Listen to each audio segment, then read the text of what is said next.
కాదు ఇప్పుడు వచ్చే ఎలక్షన్స్కి మళ్ళీ పవన్ కళ్యాణ్ అన్న బొమ్మ తయారవుతుంది, ఆ బొమ్మను మీరు ఉపయోగించుకోవచ్చు కదా. ఇట్లాంటి బొమ్మలు వస్తూనే ఉన్నాయి. ఇప్పుడు పవన్ కళ్యాణ్ వస్తున్నాడు, అతను ఒక డౌట్ఫుల్ క్యారెక్టర్గా మారిపోయాడు. అది చంద్రబాబు నాయుడుకి ఇబ్బంది వచ్చినప్పుడు అడ్డం వస్తాడు, అది నీళ్ళు చల్లిపోతాడు. బీజేపీకి వ్యతిరేకంగా అడ్డం వచ్చినప్పుడు అడ్డం వస్తాడు, నీళ్ళు చల్లిపోతాడు అనేటువంటి ఒక పేరు ఒకటి వచ్చింది. దురదృష్టం. అతను నిజంగా ఇప్పుడు కూడా ఒక నిలకడమైన రాజకీయ విధానం తీసుకొని నిలకడగా ఒక పాలసీగా ప్రకటించగలిగితే ఉపయోగపడుతుంది. కానీ అతను అట్లా వస్తుంటే నాకేం ఎవరికి ఉపయోగపడుతుంది?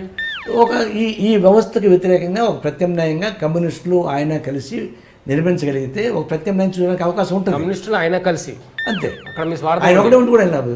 ఆయన ఇంకెవరితో చేస్తారు, మీకేం చేయగలిగిందే ఉంది. మీరు చూసుకోవచ్చు కదా. మీరు అంటే అందుకని మేము తర్వాత చూసి ఇక వాళ్ళతో కలిసి వీళ్ళతో కలిసి తరగా చెప్పి కమ్యూనిస్టులే ఒకటిగా ఉండి ఓట్లు వచ్చినా రాకపోయినా ఒక విశ్వాసం కల్పించడానికి ప్రయత్నిద్దాం అని చెప్పి సిపిఐ-సిపిఎం రెండు కూడా రాబోయే ఎన్నికల్లో ఎక్కడ ఎవరితో కలవకుండా మన సిపిఐ-సిపిఎంగానే వామపక్షాలుగా ఉందాము.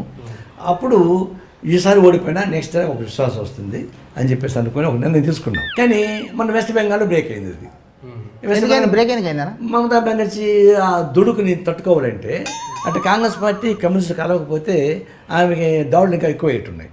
ఉద్యమాన్ని రక్షించడం కష్టం అవుతుంది.